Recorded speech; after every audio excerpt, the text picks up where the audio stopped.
Halo guys, jadi gue bakal ngebahas lagi requestan dari salah satu viewer gue, yang dimana viewer gue ini merequest kepada gue untuk ngebahas dari salah satu anime yang baru tamat juga di tahun 2025.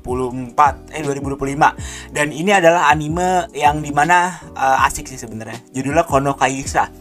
Wah, Kono Kaisa. Jadi ini adalah anime yang menurut gue worth it buat kalian tonton. Kenapa kayak gitu? Karena ini bukan tentang romance school lagi, tapi tentang romance at work ya. Jadi percintaan dalam bidang pekerjaan gitu. Yang dimana ini tuh kan anime genrenya ada shonen-nya ya. Bukan shonen, kayak apa ya, lebih ke apa ya namanya, komedi romance, terus kayak iya anime-anime yang udah dewasa. Jadi kayak kalian harus membiasakan diri, beda sama anime romance school yang emang masih sekolah. Jadi kalian bakal merasakan vibe orang kalau misalkan memiliki hubungan di dalam pekerjaan di Jepang gitu ya. Kayak gini, gak jauh beda kan. Dan bisa dibilang ini yang bikin gue menarik gitu ya, yang bikin gue tertarik adalah kisah dari bisa dibilang apa ya namanya, side karakternya juga ada kisah romansnya. Jadi menurut gue asik gitu ya, kisah side karakternya itu ada romansnya, dan menurut gue bisa dibilang kayak lebih seru dari karakter utama. Nah buat manganya juga rame, membernya 21.000, skor 7,5.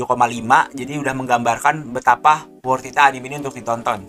Dari writing, mungkin cuman membernya aja yang agak underrated ya, cuman ya apa ya, bisa dibilang kayak gue tadi bilang apa ya, kayak ini worth it buat kalian tonton. Salah satunya anime yang gue bahas di beberapa hari yang lalu juga tentang Kuroyo Medaka ya, itu bisa dibilang kayak cocok untuk kalian tonton juga. Itu dapat season kedua tuh dari konfirmasi. Cuman anime ini apakah bakal dapat season kedua atau tidak, gue jujur bakal bilang nggak atau iyanya tuh agak ragu guys. Kenapa?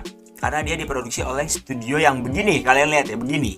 Dan bisa dibilang ini studio jujur pelit banget tentang season kelanjutan anime kalau gue lihat ya.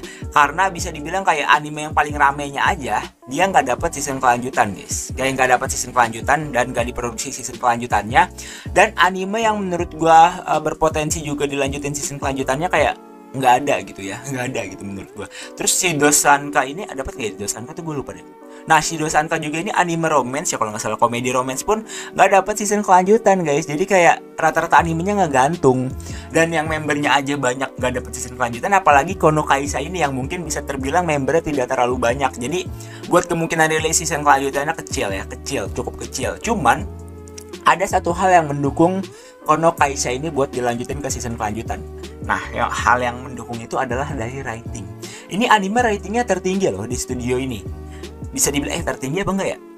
7,5, 7,5. Enggak, iya tertinggi, dia tertinggi di studio ini karena rata-rata tuh paling tinggi 7,51, tapi ini 7,55 guys. Dan mungkin bisa naik lagi ke depannya. Jadi ini anime dengan rating tertinggi, dan hal tersebut membuka peluang untuk dilanjutin ke season kedua dari anime Kono Kaisa ini. Cuman guys ya, gue nggak tahu studio ini bakal ngelanjutin atau enggak ya. Di luar prediksi gue. Jadi mungkin dilanjutin atau enggaknya, semoga kalian tetap ya tidak kecewa lah dengan hasilnya. Jadi ya kayak gitu, kemungkinannya dilanjutin atau enggaknya ya kayak gitulah. Cuman dari writing, cuman ya menurut gue buat berharap mah jangan, karena nggak bakal ada season kelanjutan sih menurut gue dari anime ini. Menurut gue, opini gue ya. Cuman ya kita nggak tahu ke depannya gimana. Cuman kalau ada informasi terbaru, asal gue diingetin, pasti gue bahas lagi. So thanks for watching dan see you later, bye bye. Thank you.